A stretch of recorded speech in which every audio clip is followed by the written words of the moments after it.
Okay,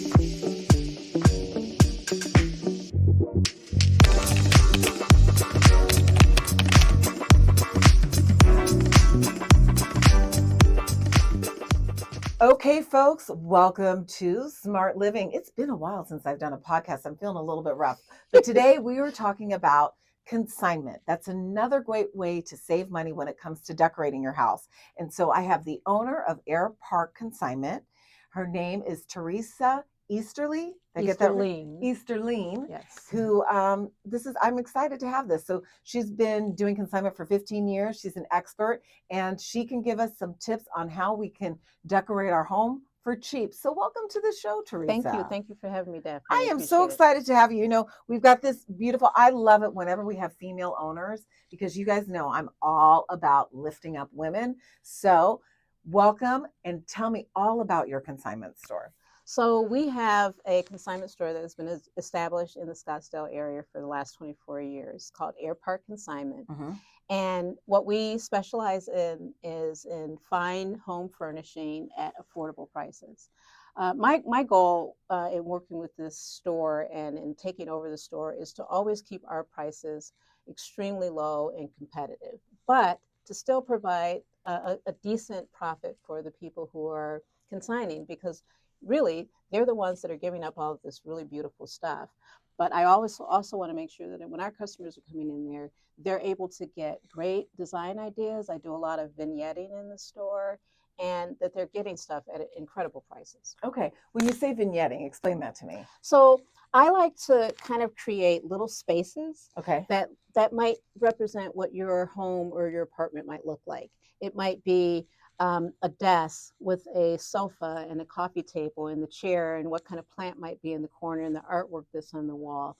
So I do that throughout the store so when people walk in, it feels a little bit more boutique-y and it feels like the way it would if you were going into a stage home. Got it. So it's not like just a pile of stuff when you come into the store. No. Everything is totally staged, so you can kind of get the idea. Yeah, and that's crazy, but I do that. Right. Well, which I love, because like when you go to Macy's or something, exactly. I like to shop at Macy's because they have their clothes on display. Sometimes it's hard for me to envision what it would look like. Absolutely. So that's great. So it's very organized in your store. It's not just a pile of stuff. Absolutely. Now, tell me, we're going to talk about decorating on a dime, but I do want to talk a little about your store here. So being a consignment store, you actually do accept items from people and it sells in your store. Is that how that works? Absolutely. Because sometimes they have consignment stores where it's like, it's almost like consignment, but then they don't accept your stuff and then you do, and it's super confusing. I don't get it. So, well, the consignment process, and I always tell people, always remember when you're consigning, it's nothing personal. Every consignment store that I've worked with or been to, everybody has their special look or their special style or their special design. And that's why you have choices when you are consigning. And it's the same thing when you are shopping. Kind of shop the stores that kind of cater to your style. Mm-hmm. And so there's so many different styles, especially living here in Arizona. You have so many people who come here from so many different states. Mm-hmm. And you have people, a lot of times, people who come here from other states, they want the Arizona feel. But then you have a whole different demographic of people who are coming here. They just want current, Instagram and, has taken us to a completely different level of showing what we can do with our spaces, the DIY and all of that type of stuff. So people are exposed to a lot more, which means they want more. And so what I try to do in my store is try to curate what would be considered like transitional modern is what we call it. So what it is it's not necessarily it's what's happening in stores right now. So like if you go to Restoration Hardware, if you go to Crate and Barrel, if you go to West Elm or Our House, it's the kind of things that you're still seeing in those stores. Okay. There. So it's contemporary, modern stuff specifically. So as a consigner, if I have these type of things and this is my style, this would be a store that I would come to. It's a great store. Now, I know we're going to talk about the consumer, but what is if I can ask you, and it's okay if not, but as a consigner, what's the percentage that you get back? It's a 50-50 split. Okay, that's fair. And I do a 120-day contract, which you'll find in the market. That's actually a little bit longer than pretty much anyone will do. Okay. Most of them are 60 to 90 days. I want to go a little bit extra because I feel like if I've committed to bringing your stuff in and you've paid to have it brought in and you've taken that, I'm going to do my best to get it sold. And Okay. sometimes it may take a little bit longer. And I don't like for people to feel like, well, in 90 days, what am I going to do with it or whatever. Right. Well, usually, will you just donate it for us if you don't We want will, it? we Okay. will. But I will also, if I feel like it's something that should be extended, I'll extend the contract. Oh, that's great. So if you think that's Absolutely. something you could sell, you just haven't gotten the right person in? It- Okay. One person, I just need one person to come through the store that's looking for exactly what we have. That's great. Now, for the end of the consumer, those of us that come in Yeah. to actually shop, Yeah. so are your prices competitive? My prices are extremely competitive. If anything, I feel like I like to price a little bit lower than my competitors because I still am able to make money for the store and for my customers. But I also want people to know when you come in here, you don't need to negotiate the prices. I will put on my tickets how much things are originally. I had a sofa that came in that was a woman who had spent $14,000 to have a custom made leather sofa. Wow. We brought it in at $3,000. Okay. Where are you going to find a custom made leather sofa that was probably like 109 inches? It's a big sofa for that amount of money. Right. You know, we've got it, it's actually on sale right now. We've done a little bit of a markdown. We do that after things have been on the floor. But you're finding my discounts are always going to be extremely competitive as far as what my competitors do. Okay. So we've got, you can make money if you want to consign. Mm-hmm. You extend it to 120 days. Yep. And then you also keep in mind for the consumer that's buying. Absolutely. So let's talk about decorating on a dime. Absolutely. Now, Love it. I will say I recently bought a house about a year and a half ago, and it's like a 3,000 square foot home. Ooh, big. And we had no furniture. We got rid of all of our furniture. We wanted to start new. Yeah. And we have a mid-century modern home. It's very popular. Right. So decorating on a dime. So I've gone to some consignment stores. Mm-hmm. I've gone to like Nellis Auction to buy some furniture. Yeah. And then I also go to Facebook Marketplace to buy some stuff too. Excellent place. Okay. And I feel like you're doing the right thing because I always tell people, you know, we can't be all things to all people. I'm not going to get everything that you want, but there are so many wonderful options, like you said, like Facebook Marketplace, you know, like these other options where if you have an idea of what you want, and I always tell people, have an idea of the look that you want. Mm-hmm. And then try to stick with it because you start shopping at these consignment stores, trust me, they'll come in sometimes and it'll be like, oh my goodness, now I'm going in this direction. I love that. You know, you can't have everything. Right. But have an idea of what you want. And then if you are just willing to be, and I always say, if you want to save money, you got to be patient. Okay. That's the key. You want to save money, be patient because it's out there. It's going to be out there. There's so many places that you can look for it. You will find it on a dime. And then figure out what your budget is going to be. Right. You know, that's another thing. You can find almost anything to fit your budget. And you may even go into, sometimes I'll go into Target and I'll look to see what they have on clearance. Oh yeah, totally. Yeah, because you know, they keep up with all the trends. They have all these like little mini vignettes that they'll do in their store where they'll bring in something from like Magnolia Home or something like that. And then it'll get marked down and you'll find like a really cool piece of art that sets a mid-century tone or a really cool table. You know, look for things that kind of set the tone. You don't have to be so strict about a particular style. Mm-hmm. I feel like people sometimes get caught up in that. I think what's important is that you find something that you love. Mm-hmm. You're happy about what you paid for it. Right.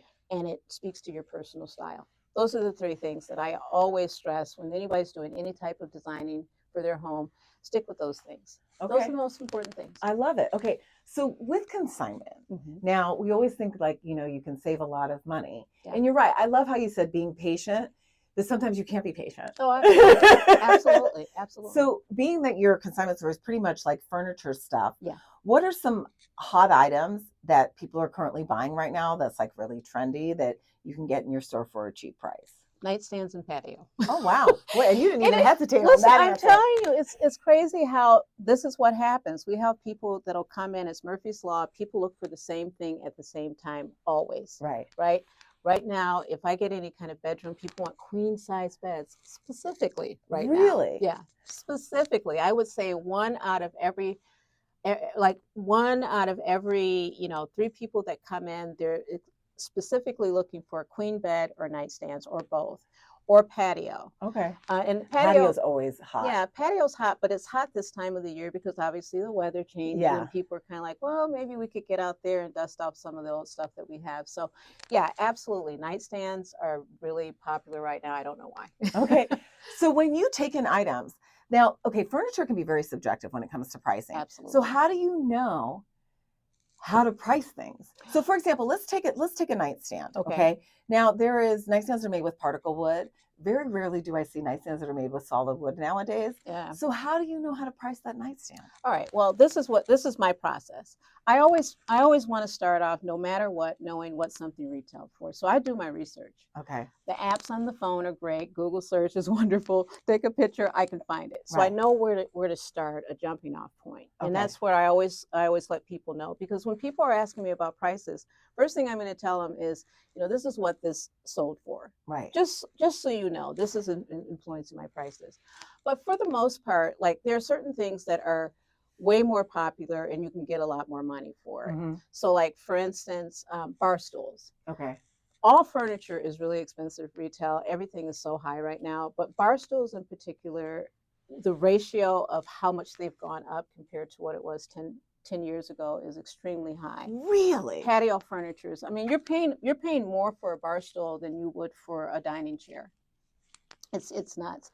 So what I do is I look at where it was, what brand it is, because there are certain brands that are still really popular. People know them and they're willing to pay a little bit more money. I'm going to ask you what brand those are. Yeah, absolutely, absolutely. And then I also do my best to try to educate, because I work with a lot of people who work with designers, Mm-hmm. and designers work with brands that a lot of people off of the street do not have access to, because they don't have brick and mortar stores. Right. So they're ordering, from the manufacturers and that type of thing. So there are brands like Four Hands, Mm-hmm. which is hugely popular. It's a company out of Houston, Texas. Okay. Beautiful, beautiful furniture, extremely expensive. But why is it good quality stuff that they're making? No, it's like anything. It's like buying a Louis bag. Is it really worth that? But you're buying a lot of it as the name. Okay. Right. Uttermost is another one that a lot of designers work with. We get a lot of it in. And so I have a tendency to push a little bit on those prices, Mm-hmm. but still I'm probably 70% off of retail. And then the other thing that I look at, you have to look at condition. And it's just like I always tell people, it doesn't matter if it's a Mercedes, if it was in a front end collision, no one's going to pay a high price. That's right. For it. Absolutely so right. It's got to be in great condition, everything, because my customers are picky. Okay. They're very informed, and they have so many choices. Like, I'm from Minnesota, and we didn't have as many choices in any type of consignment, be it furniture, clothing, or anything like that we do here. So people have choices. If they've come to my store, guaranteed they've been to at least 2 or 3 other consignment stores. So they get to go around and they get to look, and they try to, okay, they have this is the good condition. They look my stuff over with a magnifying glass. They want it to be good. So I do the same thing. I always let my customers know. The big thing is that people are going to pay based on condition. So that's a big factor in how I price. So you inspect a lot. You inspect everything. Everything. I mean, I take the time. I take the time with my furniture, and my store reflects that, because I'm curating very specific things. Sometimes you might have a whole house full of furniture that's beautiful, great brand names, that type of thing. But like, if it's a little too Tuscan, or if it's a little too Southwest or something like that, where I don't have a big market for it, I might have a person that comes in the store that would buy that one thing. But I also had to decrease my floor space there. So I'm working with limited floor space. And so I just kind of, I hedge the odds toward a favorable sale. And so when you're coming into my store, you're kind of finding pieces that I've seen that people have, and I'm doing my best to bring it in good condition and have it be great styles and have it be current. But I also keep in mind that as a designer, people mix stuff. You may have something that was passed down from your grandmother that you've hung on to forever. It doesn't mean that it's not something that could create a very current and attractive space. It's just a matter of how you use it. And there's a lot of repurposing going on, taking an old China hutch and turning it into a very cool bookshelf or a bar or something like that. Think outside. And that's another thing that I always tell people. Sometimes you'll see something in the magazines. Our house might have some sort of beautiful cabinet. go to some of the antique stores, maybe even go to garage sales Mm-hmm. or that type of thing. Kind of look around because you might be able to find the same thing and maybe with just a little bit of work, maybe just painting Right. it black or something like that so it has a current color or feel. You can create something that you would buy in the stores for like $3,000 and you may get it for $150, Oh, at yeah. a garage sale. I So know. Listen, back in the day when I was starting out, when I had a young family and I was a young woman and I didn't have no money, I would go into the trash can. I was a total dumpster. Yeah. Hang on just one second. Like these cameras keep on turning off for one Okay. reason or another. Sorry to distract us. No, that's all right. It's fine. If it doesn't go back on, we're good. Okay. But yeah, I mean, like I've repurposed a lot of things. I mean, that definitely is something that my brand is all about. Smart shopper. Smart shopping is about empowering yourself, meaning that I want to teach people not to spend money and to do things more for themselves so they Absolutely. spend less money. And so Absolutely. consignment is definitely a thing. Consignment is it. Yeah, Consignment is it really is. it. And it's amazing. Like even I'll look out in our parking lot and we'll look at the different people who are pulling up, and it's not just something that people who are, really super budget conscious who don't have the money to spend. It's people who are just smart shoppers and they're going to Yep. come in there and they're like, why spend that money, on a brand new sofa when you could maybe take a cruise with the difference that you would pay. Exactly. And there's still so many people out there who, they decorate their homes beautifully. They have amazing stuff. And when they're done with it, they're done with it. It doesn't mean that it was overly used. A lot of times they're going from, 4,800, square feet down to, 2,000 or something like that. Pieces don't fit anymore. There's so many reasons why people consign, and there's so many reasons why people shop consignment. We have a lot of folks who have children who are, going into college or their first home or all those types of things. There's a huge segment of people who are really savvy about the consignment world. So that's why I'm so excited to be in it right now. Right. Well, you've had a lot of experience because you moved here 15 years ago and you've been working in consignment stores, learning the industry here in Arizona. Then you finally pulled the trigger and bought your own shop. Now, how long have you owned Airpark Consignment? Airpark Consignment. April 1st. Okay, so rarely, almost a year. Yeah. So how has it been being a business owner? It's been challenging, but you know what? I love it. And every day when I wake up, the great thing is I look forward to going to work. That's wonderful. Love the people who come in there. Important right, thing. right. And it's true. I do. I look forward to the people who come in. You develop relationships with these people. I even have shoppers who come in and they call it their shop therapy. Okay. They're not necessarily even going to buy anything, but they love coming into the store. They love to see what's changed, what's new. They get inspired. Yes, exactly. So now you were saying that your store is it's a little bit hard to find. Now anything in the Airpark Park, in Scottsdale Airpark, is hard to find. But you're kind of off the road. Aren't you on the main strip? If I went down, what is it, Redfield? And then aren't you somewhere? I am. You're right off of Redfield, right? I'm right off of Redfield. I'm literally at the end of the block off of Redfield, but we're right before you get to Hayden. We're on 79th and Gilding. We're on the corner. And so you have to kind of know, I put a big yellow umbrella out in front of my store so that if you kind of look, you can kind of see the umbrella and you know that it's out there. And I try to put some furniture out there too so people get an idea. But yeah, it's not a place that if you weren't looking or knowing that it was there that you'd know, because the Airpark is still somewhat industrial. Very much so. Right? They've changed nothing about it. They're very limited. They don't allow you to put out signage or anything like that or flags or that kind of thing. They want to keep a tight hold on that right now. So we don't have a lot of options for doing things that, as far as signage or trucks or anything that you can put out to let people know that you're there. So my goal is to just do what I can to kind of get the name out there even more. There's so many people who are moving here. This state is growing by leaps and bounds. Oh, it is. It's crazy, which I'm just like, I don't understand because it's so hot to live here for 6 months of the year, but that's okay. I know it's colder in other places, like we said, because you said you're from Minnesota. I was like, Minnesota. But it's cold and it's hot here, but I would say that warmth might be better than coldness. For some people. Yeah. I mean, like you're thin like me. You probably get a little chilled. I get way too cold in the cold. I definitely prefer the warmth and I feel more comfortable that way. Exactly. Yeah. So I'm like, my sister and I, we go back and forth with this all the time, Terry. I'm talking to you. She's like, I don't know how you can stand it in that oven. And I'm like, yeah, but you're inside and you had to have someone shovel your car out and the black ice and the, 31 below zero windshield. I don't need that. Right. I don't need that. You just have to avoid the heat. Yes, and you can. It's easier Right. to avoid the heat. It is. It is. Well, Teresa, it was so wonderful meeting you, and I appreciate you taking the time to come down. Absolutely. Thank And you, if Daphne. you guys want to get a hold of Teresa, it's called Airpark Consignment. It's off of Redfield, just west of Hayden. You can look it up. Check out our store. I'm sure you'll find some great deals. I know I'm going to go there, and I might be dropping off some bar stools that I have, There which you I didn't go. tell you I had. So you guys can check out my blog at smartshopperdaphne.com. And don't forget, I'm Daphne Monroe, your smart shopper.